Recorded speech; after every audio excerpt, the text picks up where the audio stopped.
Section 1, Introduction to Defaults. How are they created? If you've been selling real estate in Arizona for more than a few years, chances are you've already worked with a client who was facing financial hardship.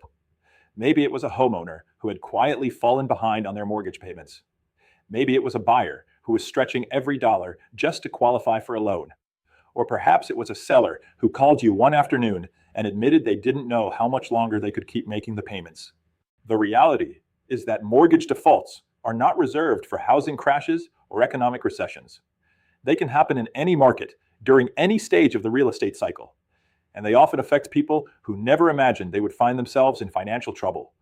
A job loss, serious illness, divorce, unexpected increase in living expenses, death of a spouse, or simply a series of unfortunate financial events can quickly turn a manageable mortgage payment into an overwhelming burden. As experienced Arizona real estate professionals, we are rarely the first people to learn that a homeowner is struggling, but we are often the first professional they trust enough to tell. How we respond during that conversation can make a tremendous difference. While we are not attorneys, accountants, financial advisors, or loan servicers, we do have an obligation to understand the legal issues surrounding mortgage defaults, recognize when a client may need immediate assistance, explain the real estate options available, and refer clients to the appropriate professionals when necessary.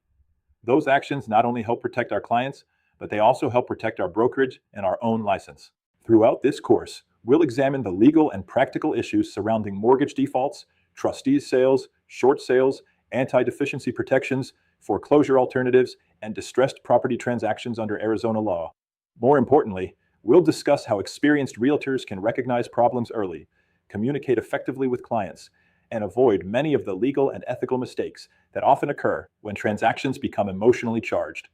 One of the most important lessons every experienced broker eventually learns is this: foreclosures don't happen overnight, neither do mortgage defaults. A foreclosure is simply the legal process that follows a default. The default itself usually begins weeks or even months before a lender ever records a notice of trustee sale. Understanding where that process begins allows real estate professionals to identify potential problems earlier, educate clients more effectively, and help preserve options that might otherwise be lost. David had been an Arizona designated broker for more than 25 years.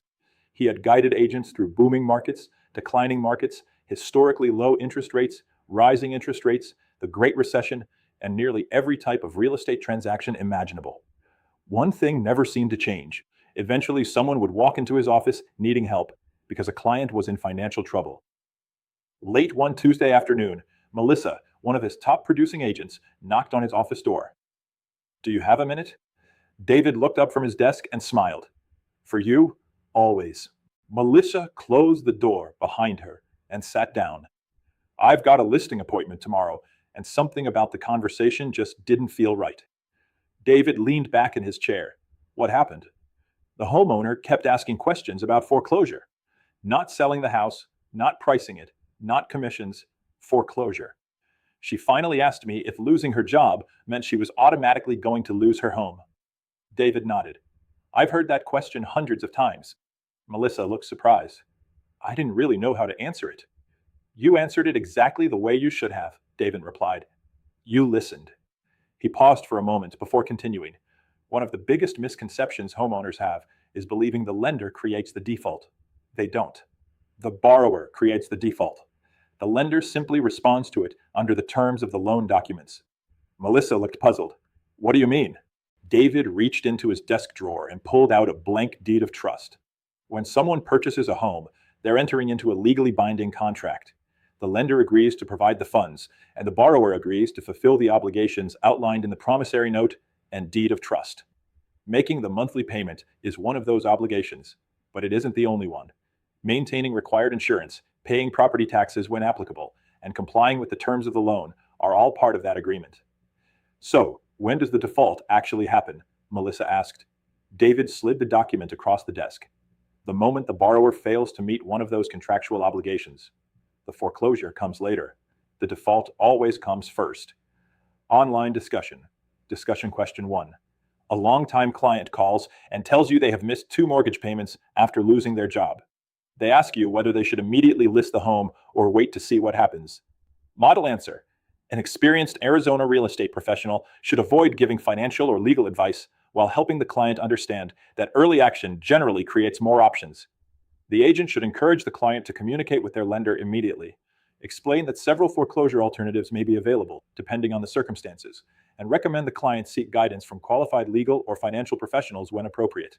Waiting too long often limits available solutions. Online discussion. Discussion question 2. Why is it important for a realtor to understand how a mortgage default begins, even if they never negotiate short sales? Model answer. Understanding the default process allows realtors to recognize warning signs earlier, educate clients about available real estate options, make timely referrals, and help protect consumers before the situation progresses to foreclosure. This knowledge also helps reduce risk for the brokerage and supports compliance with Arizona license law by ensuring agents remain within the scope of their expertise. Online discussion question 3. Think about today's market. What financial pressures do you believe are most likely to cause Arizona homeowners to default over the next few years? Model answer. Answers will vary but may include rising insurance premiums, increasing property taxes, inflation, job loss, medical expenses, divorce, reduced household income, higher consumer debt, or adjustable living expenses. The important takeaway is recognizing that defaults can occur in any market and often result from multiple financial stressors rather than a single event.